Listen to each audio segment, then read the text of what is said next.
मुझे अत्यंत प्रसन्नता है कि बड़ी संख्या में आज चुने हुए प्रतिनिधियों से मुझे संवाद करने का अवसर मिला है। अभी आपके दो साथियों ने अपने विचार रखे हैं, बाकी के भी जो ज्ञापन होंगे वो जरूर हम लोग लेंगे और जो कुछ उसमें जिन समस्याओं की ओर आपने ध्यान आकृष्ट किया होगा उस पर विचार किया जाएगा।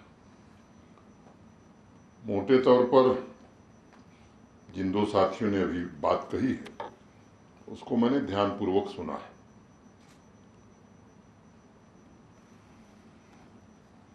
मैं एक बात कह सकता हूं कि भारतीय संविधान में जो संशोधन हुआ 73वां और 74वां 73rd एंड 74th, जिसमें पंचायती राज व्यवस्था कायम हुई, पंच सरपंच या चुने हुए प्रतिनिधियों को जो अधिकार दिए गए,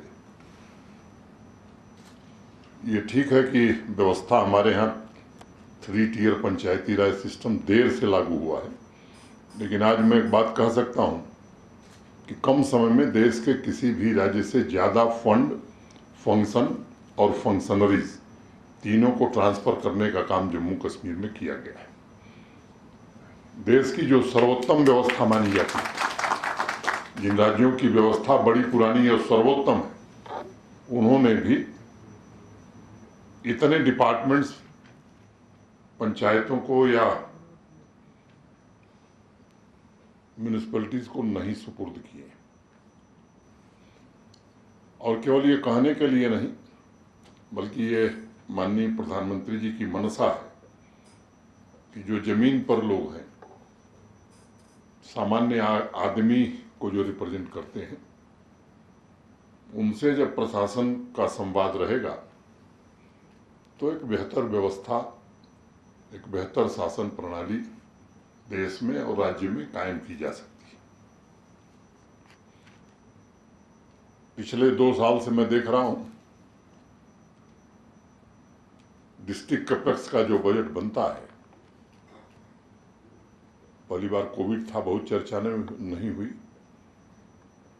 लेकिन पिछली बार काफी चर्चा करके बनी थी और 5,312 करोड़ से शुरू हुआ डिस्ट्रिक्ट कैपेक्स का बजट आज लगभग 22,000 करोड़ का पहुंच गया है। अगर डिस्ट्रिक्ट वाइज हम देखते हैं तो मोटे तौर पर 3 गुना, 3.5 गुना, 4 गुना बढ़ोतरी हुई। पंचायतों का जहां तक सवाल है,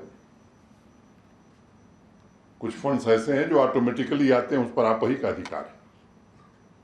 और ये बेहतर व्यवस्था यही होती है कि ये ऑल 3 टियर्स, ये तीनों स्तर के जो लोग हैं चुने हुए, ये आपसी समन्वय से काम करें। ये आदर्श व्यवस्था होती है। पंचायती राज डिपार्टमेंट ने ट्रेनिंग का भी प्रोग्राम चलाया है, बहुत सारे लोगों को ट्रेन किया गया है, बहुत सारे लोगों को देश के दूसरे राज्यों में भेजा गया है। एक अभी किसी साथी ने कहा कि साहब, जो जिसके खिलाफ हम शिकायत करें उसे वहां से हटा दिया जाए। एक रास्ता है ये, फिर वो दूसरी जगह जाएगा। और अगर अनंतनाग के किसी एक पंचायत में उसके खिलाफ शिकायत है तो दूसरी जगह शिकायत खत्म हो जाएगी, ऐसा कैसे होगा? तो मुझे लगता है, मैं भी काम कर रहा हूं सीनियर अधिकारियों के साथ, जो दिक्कत आपको महसूस नीचे होती होगी वो मुझे भी होती होगी। सबको हटा करके काम नहीं किया जा सकता है। हाँ, ये जरूर है कि जो वित्तीय अनियमितता करता है, फाइनेंशियल इरेगुलरिटी करता है, जो अपनी जिम्मेदारी का निर्वहन नहीं करता है, तो निश्चित रूप से प्रॉपर फोरम पर आप शिकायत करिए, उसकी नौकरी भी जा सकती है। मुझे लगता है वो कार्रवाई ज़्यादा सही होती है। यहाँ से वहाँ उठा करके आपको तंग करा, दूसरी जगह जाएगा तो वहाँ तंग करेगा। तो ऐसे चुनिंदे मामले आप ले आएं, निश्चित रूप से कार्रवाई होगी। और मैं पिछले 2-3 सालों में जम्मू कश्मीर कहाँ पहुंचा है, जरा इस पर भी आप अपनी दृष्टि ले जाइए। कुछ आंकड़े मैं आपके सामने रखना चाहता हूं। जैसे नियोनेटल मर्टलिटी रेट जम्मू कश्मीर का 9.8 हो गया है, और जानते हैं नेशनल एवरेज क्या है? 24.9। Infant mortality rate Jammu Kashmir का 16.3, नेशनल एवरेज है 35.2। Under 5 mortality rate Jammu Kashmir का है 18.5, नेशनल एवरेज है 41.9। Total fertility rate Jammu Kashmir का 1.4, national average 2। Sex ratio at birth Jammu Kashmir का 976, national average 929।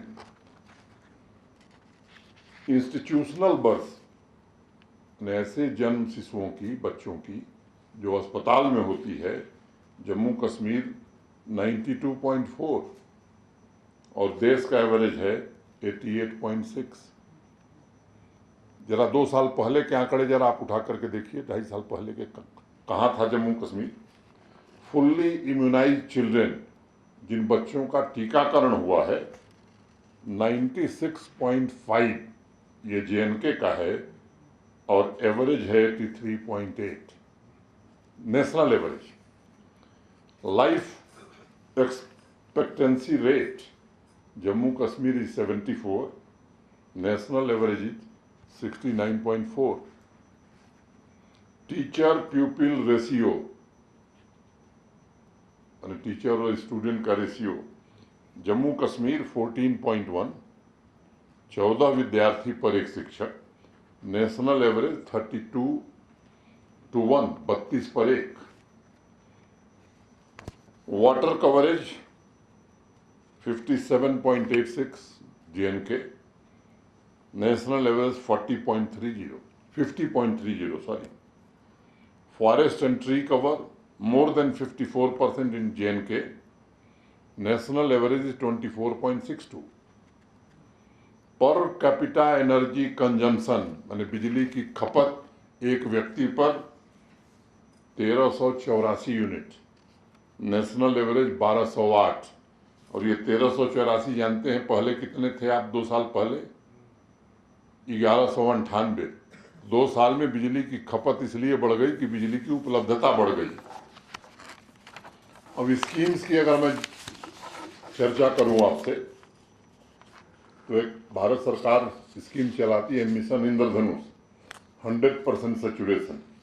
Old age pension 100% saturation, widow pension 100% saturation, disability pension 100% saturation, supplementary nutrition 6 lakh beneficiaries covered, scheduled caste की pre matric scholarship 100% coverage, minority pre matric scholarship 100% saturation, post matric scheduled caste scholarship 100% saturation, minority post matric scholarship 100% saturation, merit cum means scholarship 100% saturation, sugar and food grain subsidy under PDS 100% saturation, पोषण अभियान 400% increase in जन भागीदारी, पोषण tracker 100%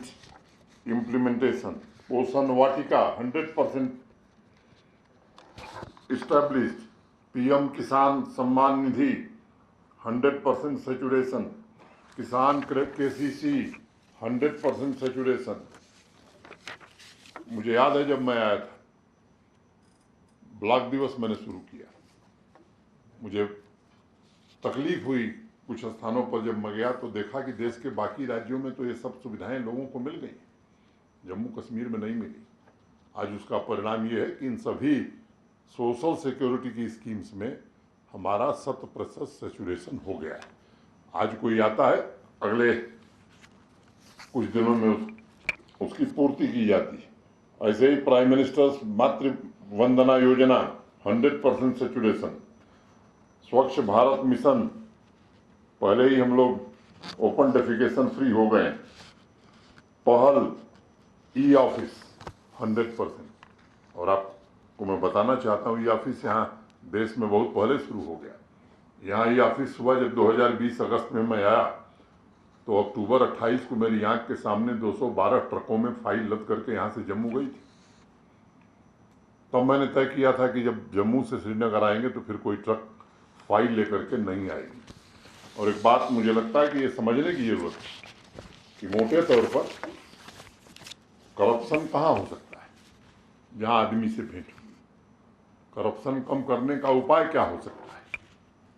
system in place and maximum use of technology.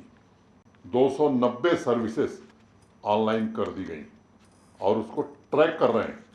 जो average satisfaction level है लोगों का, 6 लाख लोगों से फीडबैक लिया, more than 75%।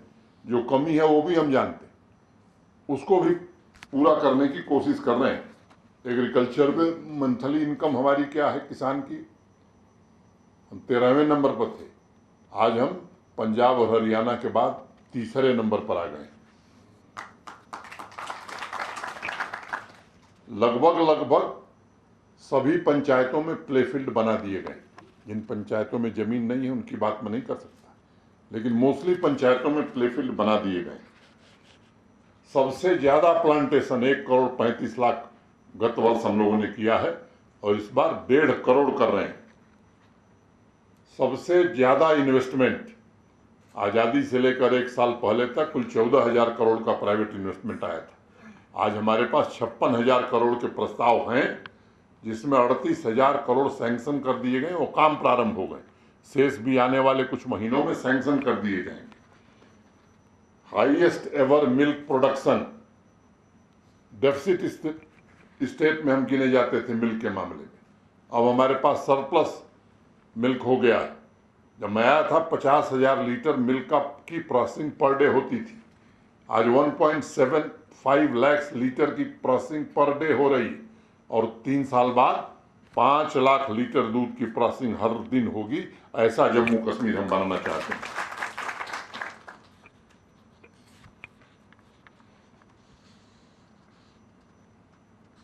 Highest GST collection,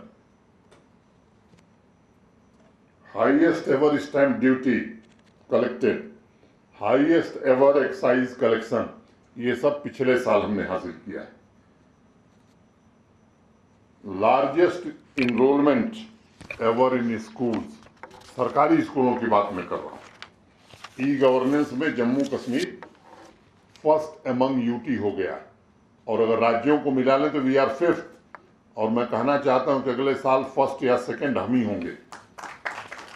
highest ever tourist arrival, unprecedented I can say. Highest ever air traffic, मुझे याद है 34 फ्लाइट चलती थी श्रीनगर हवाई अड्डे से, आज 110 ऑपरेट हो रही। जम्मू से 8 फ्लाइट चलती थी, आज 54 फ्लाइट चल रही है।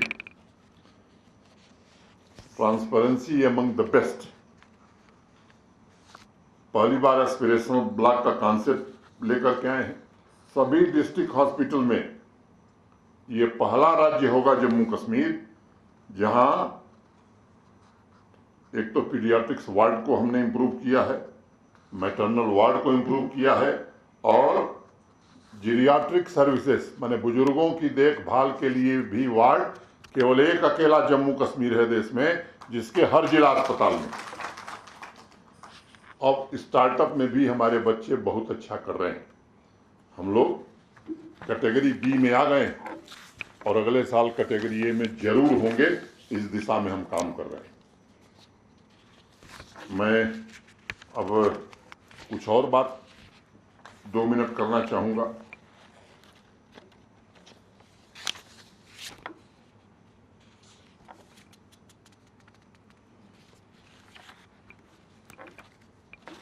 लैंड एक बड़ी समस्या थी आम आदमी के लिए। कुछ ही लोग पढ़ पाते थे। श्रीनगर जम्मू में लगभग 90% पासबुक दे दी गई और इस महीने के अंत तक पूरे जम्मू कश्मीर का पूरा डिजिटाइजेशन हो जाएगा और अगले महीने से हिंदी, अंग्रेजी और उर्दू 3 भाषाओं में जम्मू कश्मीर के हर नागरिक को लैंड पासबुक दे दी जाएगी। ये इंतज़ाम भी कर दिया गया है ताकि ये विवाद सदा सदा के लिए खत्म हो जाए। और एक पोर्टल भी हमने आपकी जमीन आपकी निगरानी लॉन्च किया था।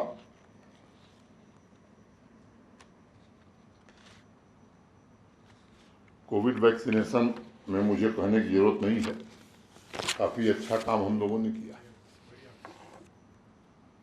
मुझे याद है 18-19 में 67,000 करोड़ यूटी कैपेक्स में खर्च हुआ था। प्रोजेक्ट पूरे हुए थे 9,229। अगस्त में मैं आया था, सितंबर में मैंने कुछ बदलाव किए, बीम्स लागू किया, ई टेंडरिंग मस्ट किया, एडमिनिस्ट्रेटिव अप्रूवल मस्ट किया। और बीम्स लागू होने से आप खुद आपके गांव में क्या काम हो रहा है किसी सर्टिफिकेट की जरूरत नहीं है। आप देश के किसी कोने में हैं, वहां से देख सकते हैं कि उस प्रोजेक्ट पर पैसा कितना है, कितना काम, क्योंकि अब तो हर काम की जियो टैगिंग हो रही और बिना जियो टैगिंग के ट्रेजरी बिल ही नहीं लेगी। बिना ई टेंडरिंग, बिना एडमिनिस्ट्रेटिव अप्रूवल, बिना टेक्निकल सैंक्शन के न काम शुरू हो पाएगा न उसका भुगतान हो पाएगा। तो अगले साल जब सिस्टम हमने लागू किया तो लोगों ने कहना शुरू किया कि साहब अब यहाँ काम नहीं होगा, क्योंकि यहाँ तो आदत थी कि मैंने कह दिया और काम उन्होंने शुरू कर दिया, काम हुआ या नहीं हुआ भुगतान हो गया। उसका परिणाम ये हुआ कि 4,000 करोड़ कम खर्च हुआ, 63,000 करोड़। प्रोजेक्ट पूरे हुए मोर देन 21,000। और इस फाइनेंशियल ईयर में मित्रों मैं आपको बताना चाहता हूं, we have completed more than 50,700 projects in JNK। तो उस दिशा में हम आगे बढ़े हैं। लेकिन मैं जानता हूं जो सरकारी तबका है, 5 लाख की संख्या में यहाँ सरकारी एम्प्लॉई है। पहले तो 20% लोगों को पता ही नहीं था कि दफ्तर कहाँ है। अब हाजिरी होने लगी है तो कम से कम दफ्तर जाना शुरू कर दिए। काम क्या है लोग जानते ही नहीं थे, अब थोड़ा काम करना पड़ रहा है, थोड़ी तकलीफ हो रही है, लेकिन हम कोशिश कर रहे हैं। और आपको हम भरोसा देना चाहते हैं कि नीयत हमारी ठीक है। माननीय प्रधानमंत्री जी निश्चित रूप से चाहते हैं कि चुने हुए प्रतिनिधियों की आवाज़ सुनी जाए। हमको सरपंच के नाते और पंच के नाते मेहनताना क्या मिलता, मैं समझता हूँ ये सब पद सम्मान के पद है। और अगर उस दृष्टि से भी देखेंगे तो एक तेलंगाना को छोड़ दीजिए तो देश में सबसे बेहतर पेमेंट हम ही कर रहे हैं। उस दृष्टि से मेरे पास देश भर के सभी राज्यों क्या करें, कई जगह तो ये व्यवस्था ही नहीं। लेकिन कुछ साथियों, 2 साथियों को मैंने सुना है। बाकी जो आपके ज्ञापन हैं उनको गंभीरता से मैं देखूंगा। हम आपको भरोसा देते हैं कि आगे जो ये मुद्दे हैं ग्रामीण विकास मंत्रालय के अधिकारियों के साथ, ग्रामीण विकास विभाग के साथ बैठ करके इसकी व्यवस्थागत, संस्थागत, इंस्टीट्यूशनलाइज मैकेनिज्म क्या हो सकती है ताकि किसी को किसी व्यक्ति के पास न जाना पड़े।